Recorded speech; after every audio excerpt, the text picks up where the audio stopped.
एक तरफ जहां भागलपुर का पहला रिवर फ्रंट पर्यटकों के लिए आकर्षण का केंद्र बनेगा, जहां शहरवासी ही नहीं पर्यटक भी सैर कर सकेंगे, गंगा के तटवर्ती क्षेत्र में बैठकर डॉल्फिन को निहार सकेंगे। इन सारी सुविधाओं को लेकर स्मार्ट सिटी के करीब 162.69 करोड़ रुपए की लागत से 11 किलोमीटर लंबा रिवर फ्रंट का निर्माण कराया जा रहा है। वहीं दूसरी ओर इसमें कई अनियमितताएं भी देखी जा रही है। इसको लेकर आज बरारी घाट स्थित बन रहे रिवर फ्रंट का निरीक्षण मेयर डॉक्टर वसुंधरा लाल के द्वारा किया गया। इस दौरान नगर निगम के कई पार्षद निरीक्षण के दौरान मौजूद रहे। रिवर फ्रंट को लेकर कई बार सवाल खड़े हो चुके हैं। वहीं कांग्रेस विधायक दल के नेता अजीत शर्मा के द्वारा भी यहां चल रहे काम को लेकर सवाल उठाए गए थे। आज मेयर डॉक्टर वसुंधरा लाल के द्वारा निरीक्षण किया गया और यहां चल रहे कार्यों का बारीकी से निरीक्षण किया गया। वहीं रिवर फ्रंट में किस तरह से कार्य कहां किए जाने हैं, इसका नक्शा भी देखा और कई निर्देश कंपनी को दिए। मेयर ने कार्य में तेजी लाने का आदेश दिया है। वहीं रिवर फ्रंट का कार्य कर रहे कंपनी के इंजीनियर ने कहा कि इसमें किसी भी तरह की अनियमितता नहीं है। हम लोगों ने गुणवत्तापूर्ण कार्य किए हैं और उम्मीद है जल्दी शहरवासियों को रिवर फ्रंट के आकर्षण का नजारा देखने को मिलेगा और यह पूरे भागलपुर शहर के लिए सबसे अलग पर्यटन स्थल होगा। क्या क्वालिटी लग रही है?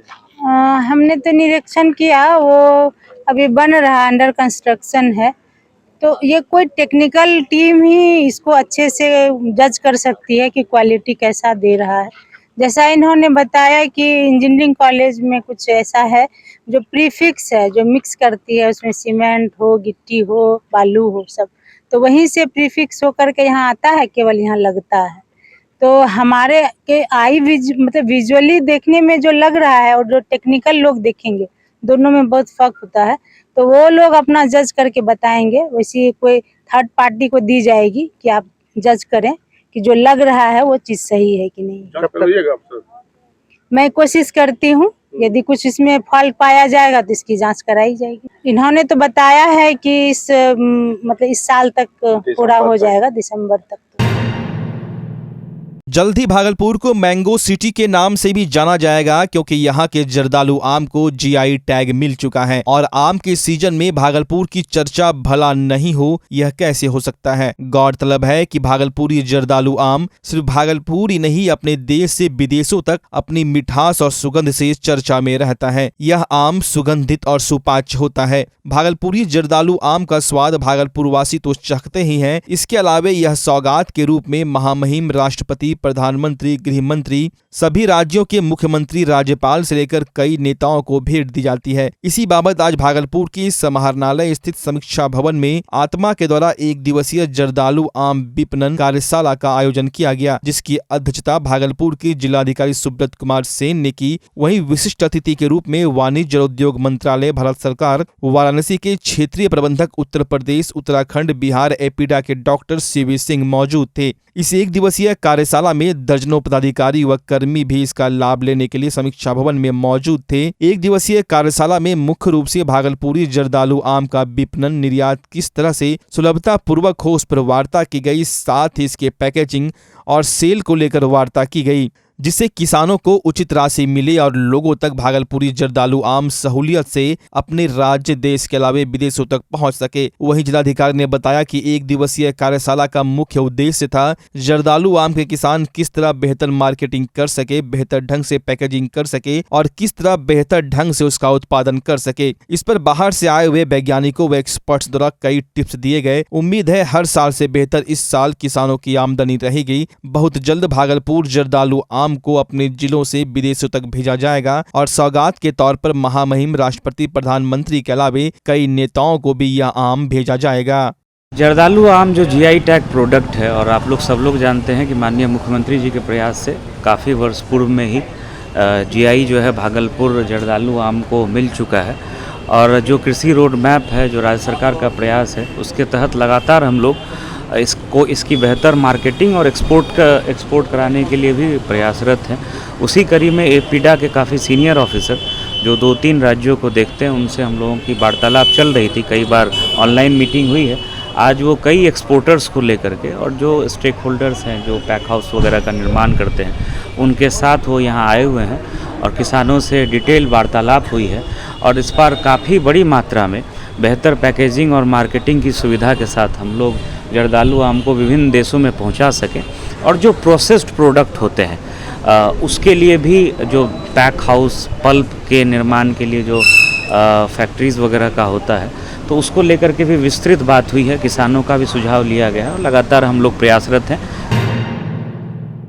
के एक मात्र एक्सक्लूसिव शोरूम में इस सीजन का सबसे धमाकेदार ऑफर 1999 की शॉपिंग पर पाए सिर्फ 49 रुपए में जिम बैग, 3000 की शॉपिंग पर 500 का गिफ्ट वाचर, 6999 की शॉपिंग पर 1000 के डिस्काउंट के साथ 500 का गिफ्ट वाचर भी, 11999 की शॉपिंग पर 2000 के डिस्काउंट के साथ 500 का गिफ्ट वाचर भी। यहाँ आपको स्पाइकर के शर्ट, जीन्स, टी शर्ट के लेटेस्ट डिजाइन के अलावे बेल्ट, डियो, परफ्यूम भी मिलता है। तो चले आइए स्पाइकर के एक मात्र एक्सक्लूसिव शोरूम में और इस शानदार ऑफर का लाभ उठाएं। तो आज ही पधारें स्पाइकर एक्सक्लूसिव शोरूम, पटल बाबू रोड, रिलायंस ट्रेंड्स के सामने, भागलपुर। महिलाओं का पसंदीदा भव्य शोरूम जनता चूड़ी भंडार में लगन और जितिया के शुभ अवसर पर एक से बढ़कर एक डिजाइनदार और मॉडर्न ब्राइडल सेट पर भारी छूट का ऑफर मिल रहा है। साथ ही कई नई डिजाइन में चूड़ियां और लहठी की काफी भव्य रेंज डिस्काउंट के साथ उपलब्ध है। साथ ही यहाँ सभी प्रकार की मनिहारी सामान बाजार से बहुत ही कम कीमतों में उपलब्ध है। यहाँ आपको फैंसी चूड़ी, जयपुरी लहठी, नेकलेस, इयररिंग, गला सेट, ब्राइडल सेट, फैंसी रबड़, fancy bag, fancy bracelet, metal चूड़ी, फैंसी मंगलसूत्र के अलावे सभी ब्रांडेड कंपनियों जैसे Lakme, lotus, VLCC, mama earth, Johnson and Johnson, Himalaya के सभी प्रोडक्ट डिस्काउंटेड रेट में उपलब्ध है। साथ ही आपके बच्चों के लिए फैशनेबल ड्रेस के अलावे सभी तरह के गिफ्ट आइटम भी उपलब्ध है। यानी कहे तो सभी प्रकार के कॉस्मेटिक आइटम और गिफ्ट आइटम अब आपको एक ही छत के नीचे जनता चूड़ी भंडार में मिलेंगे। तो एक बार चले आइए और कॉस्मेटिक आइटम में पहली बार बड़ी छूट का लाभ उठाएं। हमारा पता है जनता चूड़ी भंडार, DN सिंह रोड, प्रिया पूजा पायल के बगल में, भागलपुर। लगन के इस मौसम में डी कोट लेकर आया है बम्पर धमाकेदार offer, buy 2 get 4। Single piece की खरीदारी पर पूरे 50% की छूट। एक साथ 3 गारमेंट्स की खरीद पर पूरे 55% की छूट। डी कोट एक्सक्लूसिव स्टोर, कपड़ों की दुनिया के जाने माने नाम डोनियर की फैशनेबल प्रस्तुति। D'Cot exclusive store, men's wear की दुनिया का एक भरोसेमंद नाम। डी कोट एक्सक्लूसिव स्टोर, यहाँ आकर्षक रंगों और नए ट्रेंडी डिजाइन में पुरुषों के कपड़ों की भव्य रेंज उपलब्ध है। Denim, jeans, shirt, T shirt, trouser, pant, jacket, track pant, lower सहित men's party wear, formal wear की विशाल श्रृंखला मिलेगी, वो भी बिल्कुल नए डिजाइन और रंगों के साथ। तो चले आइए डी कोट और लगन के मौसम में इस भारी छूट का लाभ उठाएं। हमारा पता है डी कोट, पटल बाबू रोड, स्पाइकर शोरूम के बगल में, रिलायंस ट्रेंड्स के सामने, भागलपुर। बच्चा जब जन्म लेता है तो कई बार बच्चा तुरंत नहीं रोता है, रोने में देर हो जाता है। ऐसे में बच्चा क्षतिग्रस्त हो जाता है और उसके बचने की संभावना कम हो जाती है। और यदि बचा तो भविष्य में उसमें विकलांगता की समस्या आती है, जिसे CP कहते हैं, जिसका कोई माकूल इलाज नहीं है और ज़िंदगी भर बच्चा विकलांगता से जूझ सकता है। ऐसे में पूरे संसार में कूलिंग थेरेपी का सहारा लिया जाता है। जन्म से ठीक 6 घंटा के अंदर यदि उसको कूलिंग थेरेपी दिया जाए तो उससे उसका CP की समस्या कम होती है और बचने की भी संभावना बढ़ती है। पहली बार बिहार झारखंड में आपके शहर के स्नेह नवजात शिशु बाल सेवा केंद्र में यह मशीन उपलब्ध है। कभी भी ऐसी बात हो कि बच्चा रोने में विलम्ब हो गया तो आप स्नेह नवजात शिशु बाल सेवा केंद्र में जरूर संपर्क करें।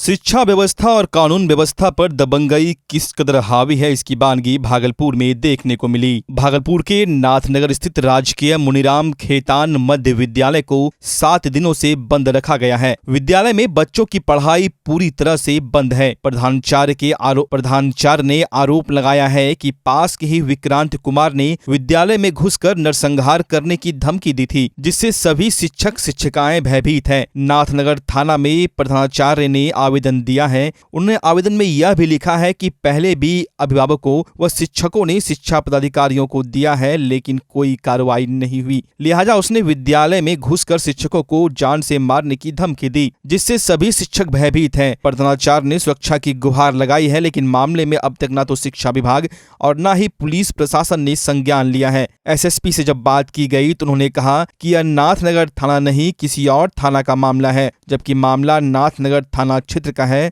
साथ ही नाथनगर थाना में ही प्रधानाचार्य ने आवेदन दिया है। वहीं उन्होंने कहा कि प्रधानाचार्य द्वारा स्कूल बंद की सूचना मिली है, मामले में आवेदन दिया गया है। दोनों पक्ष की ओर से आरोप प्रत्यारोप किए जा रहे हैं, मामले की जांच हो रही है। जो भी दोषी होंगे उन पर उचित कार्रवाई की जाएगी। वही तो 7 दिन से बंद छन। तेरा बच्चा के पढ़े उड़े ले बच्चा तो पढ़ता है कहाँ, तो स्कूल बंदे छन, पढ़ता कहाँ से? 7 दिन से। तो बच्चा आवे छे, बच्चा आवे छे, घुमने चला छे, गेट पर आवे छे, घुमने चला छे। केना बंद आयो कल के खुलता है, सब बच्चा सब तैयार हो गए, सब घुरी गेले। केना बंद सब घुरी गेले, केना बंद वही मास्टर जे बंद करला छन, है ना, धमकी दे छन, वही बंद छन। धमकी हमरा दूगो बच्चा पोते, दोनों पोती पढ़े छन। यही है कि बार बार विक्रांत कुमार धमकी देता है विद्यालय में कि आप लोग को जान से मार देंगे, है ना। और एक बार अभी 9 तारीख को हमारा हियरिंग था एक आरटीआई मामले में, उन्होंने कार्यालय में ही बोल दिया कि अब मुनीराम का खेतान में नरसंहार होगा। इसके पूर्व एक बार घटना हुई थी, उन्होंने विद्यालय में आकर के हमसे रंगदारी मांगा, हमारे पॉकेट से 2000 रुपया छीन लिया, रजिस्टर से फेंक दिया। वो कारण था, वो बिना डॉक्यूमेंट्स का एक आदमी का बाइजबरन नामांकन कराने आया था। हमने धमकी दी जा रही स्कूल को बंद करने की, जो लगातार 7वें दिन भी स्कूल आज बंद रहा।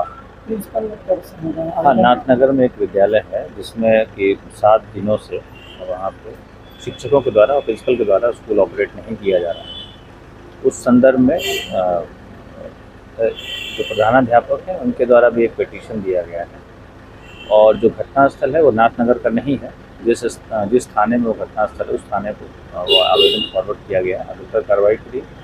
और इसमें दोनों तरफ से एक दूसरे पर आरोप प्रत्यारोप लगाया जा रहा है, इसकी विस्तृत जांच की जा रही है और इसमें जो भी दोषी होगा उसके खिलाफ कार्रवाई होगी। स्कूल बंद है, ये तो विभागीय मामला है, ये इन्होंने अपने जो उनके कंट्रोलिंग अफसर हैं उनको लिखा है और उनके आदेश उपरांत ही वो स्कूल।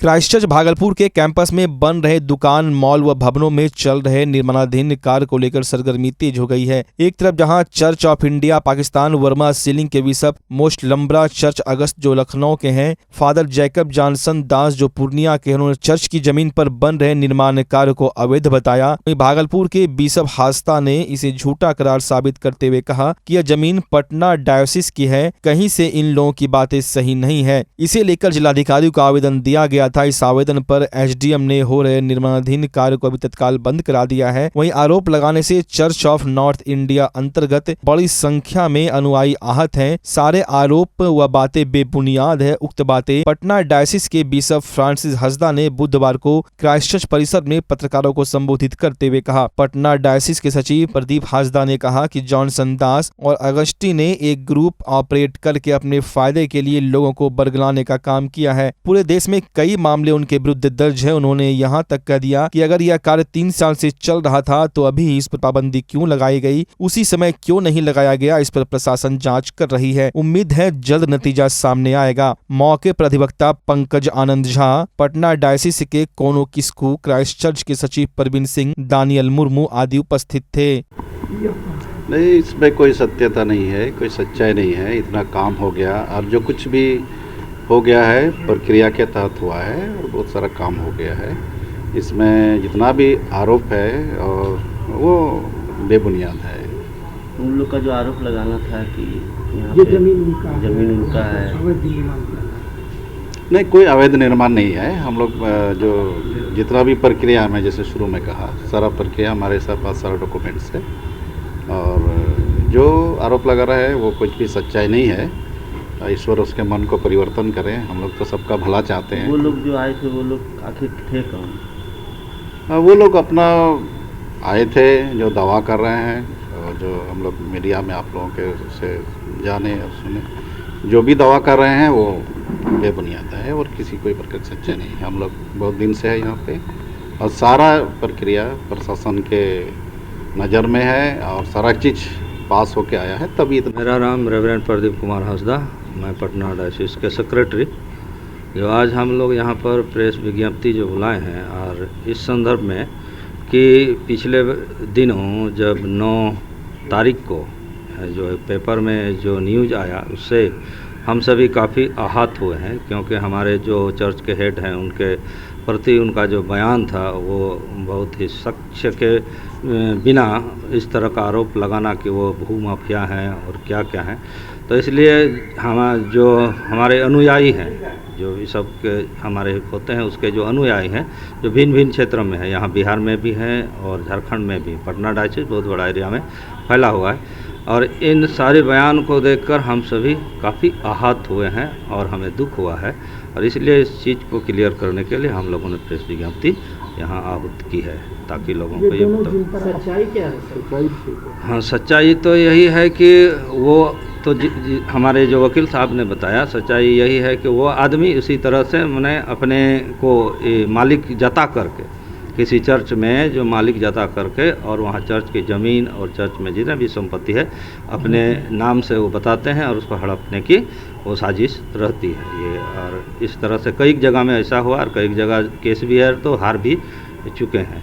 तो हम लोग इस संदर्भ में ये कहना चाहते हैं कि जो भी इसके प्रति जो अभी तक हमारे जो कागजात हैं जो हमने जो जमा किया है, हमारे डीएम के पास है, एसडीएम के पास है यहीं पर भागलपुर में, उसकी जांच हो रही है और कानूनी रूप से जैसा उचित होगा हम लोग आगे कार्रवाई उनका साफ तौर पे कहना था कि ये जो निर्माण हो रहा है ये गलत तरीके से हो रहा है। हाँ, वही उनका तो वही कहना है, लेकिन वैसा काम नहीं है, क्योंकि ये जो निर्माण कार्य है सारा प्रक्रिया को पूरा करने के बाद शुरू हुआ है, क्योंकि अब से 2.5 साल पहले से ये काम शुरू हुआ है। और जो भी प्रक्रिया होती है बिल्डिंग बनाने के, कंस्ट्रक्शन काम को बनाने के लिए जो उस तरह का जो नक्शा पास करना और क्या क्या जिस दौर से गुजरना पड़ता है वो सारा प्रक्रिया पूरा किया गया है और इसके बाद ये काम को अंजाम दिया गया, यानी शुरू किया गया।